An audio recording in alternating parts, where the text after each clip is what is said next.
القلعے کا مشاعرہ میں ہی نظامت کر رہا ہوں، وہی شاعر ہے جو شعر پڑھتا ہے کہ اب کے جو فیصلہ ہوگا وہ یہیں پر ہوگا، ہم سے اب دوسری ہجرت نہیں ہونے والی۔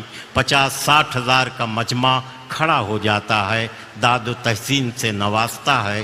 میں حیرت میں ہوں کہ ایک شعر 2 ملکوں کے درد کو بیان کرتا ہے۔ کیا اردو شاعری میں کوئی ایسا شعر اور مل سکتا ہے جو 2 ملکوں 2 قوموں کے درد کو ایک ساتھ بیان کر سکتا ہے؟ اور ایسا لافانی شعر کا خالق جو ہے آپ کے مشاعرے میں موجود ہے، اس کا نام ہے ڈاکٹر راحت اندوری۔ تالیوں سے استقبال کیجیے۔ ابھی غنیمت ہے صبر میرا، ابھی غنیمت ہے صبر میرا، ابھی لبالب بھرا نہیں ہوں۔ ابھی غنیمت ہے صبر میرا، ابھی لبالب بھرا نہیں ہوں۔ وہ مجھ کو مردہ سمجھ رہا ہے، اسے کہو میں مرا نہیں ہوں۔ دیکھیے صاحب معاف کر دیجئے گا، میرا کوئی اشارہ یہ مودی صاحب کی طرف نہیں ہے۔ میرا جہاں اشارہ ہوگا انشاءاللہ وہ اپنے آپ پہنچ جاؤ گے۔ کہہ رہا ہوں کہ وہ مجھ کو مردہ سمجھ رہا ہے، اسے کہو میں مرا نہیں ہوں۔ وہ کہہ رہا ہے کہ کچھ دنوں میں مٹا کے رکھ دوں گا نسل تیری۔ وہ کہہ رہا ہے کہ کچھ دنوں میں مٹا کے رکھ دوں گا نسل تیری، ہے اس کی عادت ڈرا رہا ہے، اس کی عادت ڈرا رہا ہے۔ جلد بازی بہت آپ لوگ کرتے ہیں، جلد بازی بہت کرتے ہیں، آدھے شعر میں آپ نے ہوا کر دیا۔ اصل میں آپ اپنا کانفیڈنس بھول گئے تھوڑی دیر میں، 20-40-50 منٹ میں، کہ کہاں آپ کو داد دینا ہے اور کہاں آپ کو داد نہیں دینا ہے۔ تو خدا کے لیے آپ سے گزارش یہ ہے کہ پہلے سن لیں، پھر سمجھ لیں، اور پھر پسند کریں کہ اچھا ہے یا برا ہے، اس کے بعد داد دیں۔ وقت سے پہلے داد دینے میں بہت پرابلمز کھڑے ہو جاتے ہیں۔ پاکستان میں ایک شہر ہے کوئٹہ، آزاد صاحب گئے کیا ہیں؟ آزاد صاحب ایک شہر پاکستان میں بھی ہوتا ہے کوئٹہ، وہاں پر ایک مشاعرہ ہو رہا تھا، اس کی صدارت فرما رہے تھے احمد ندیم قاسمی صاحب۔ ایک صاحب جیسے ابھی بیچ میں بولے تھے، وہ ہر شعر پہ داد دیتے تھے، سبحان اللہ سبحان اللہ سبحان اللہ، شعر اچھا ہو یا برا ہو لیکن وہ سبحان اللہ چلتا تھا، سمجھ میں آئے یا نہ آئے سبحان اللہ۔ تو قاسمی صاحب کے کانوں پر جب گراں گزرنے لگی آواز ان کی، تو کہا کہ میاں اتنی زور زور سے اللہ کو یاد کرتے ہو، اتنی زور زور سے اللہ کو یاد کرتے ہو، اگر اللہ نے دھیرے سے بھی یاد کر لیا تو یہ مشاعرہ آخری ہو جائے گا۔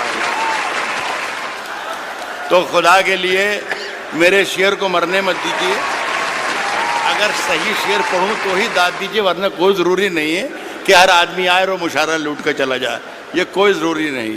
میرا کام ہو گیا ہے۔ روشن بیگ صاحب کی مجھ پر بڑی عنایت اور محبت رہتی ہے، اور پہلی مرتبہ میرا خیال ہے 30 برس ہو انہوں نے بلایا تھا، اور میرا کام اس لیے بھی ہو گیا کہ مشاعرہ پڑھنے سے پہلے انہیں میرا معاوضہ، میرا نذرانہ دے دیا ہے۔ پڑھوں کیا میں عرض کروں، شروع کروں؟ میں نے یہ کہا ہے کہ ابھی غنیمت ہے صبر میرا، ابھی لبالب بھرا نہیں ہوں۔ وہ مجھ کو مردہ سمجھ رہا ہے، اسے کہوں میں مرا نہیں ہوں۔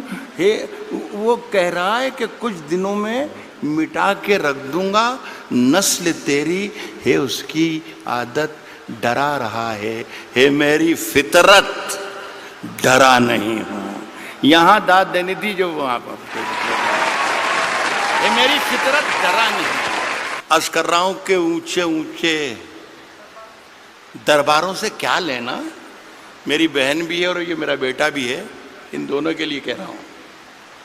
اونچے اونچے درباروں سے کیا لینا، اونچے اونچے درباروں سے کیا لینا، ننگے بھوکے بیچاروں سے کیا لینا، اونچے اونچے درباروں سے کیا لینا، ننگے بھوکے بیچاروں سے کیا لینا، اپنا مالک اپنا خالق افضل ہے، آتی جاتی سرکاروں سے کیا لینا۔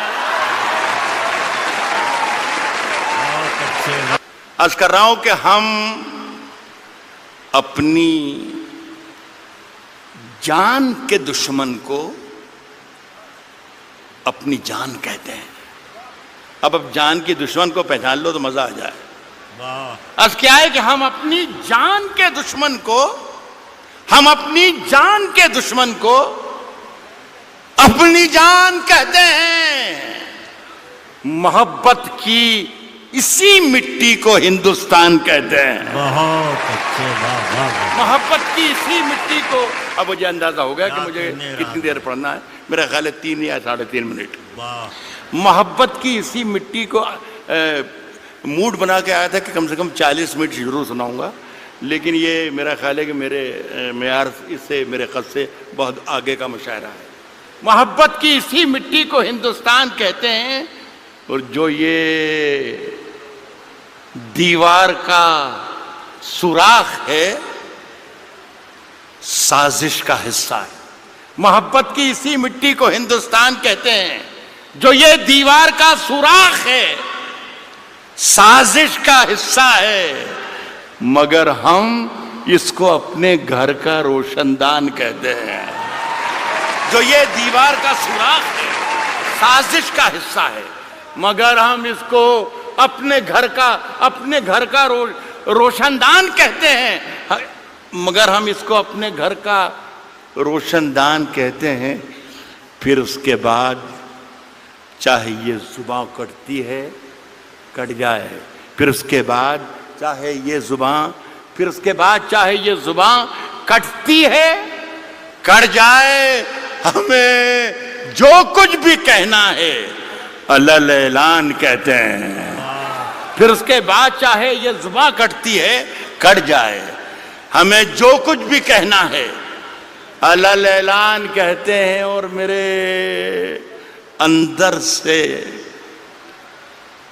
ایک ایک کر کے سب کچھ ہو گیا رخصت، میرے اندر سے ایک ایک کر کے سب کچھ ہو گیا رخصت، میرے اندر سے ایک ایک کر کے سب کچھ ہو گیا رخصت، مگر ایک چیز باقی ہے جسے ایمان کہتے ہیں۔ میرے اندر سے ایک ایک کر کے سب کچھ ہو گیا رخصت، مگر ایک چیز باقی ہے جسے ایمان کہتے ہیں۔ دیکھیے صاحب، یہ میری ادناسی کوشش تھی، ماجد سے کہہ کر اٹھا تھا میں کہ اللہ کرے بھائی ایک مشاعرہ شروع ہو جائے تو اچھا، اتنے بڑا لاکھوں کا مجمع ہے یہ، تو 3-4 شعر ایک غزل کے ایک بار اور پڑھ کے جانا چاہتا ہوں۔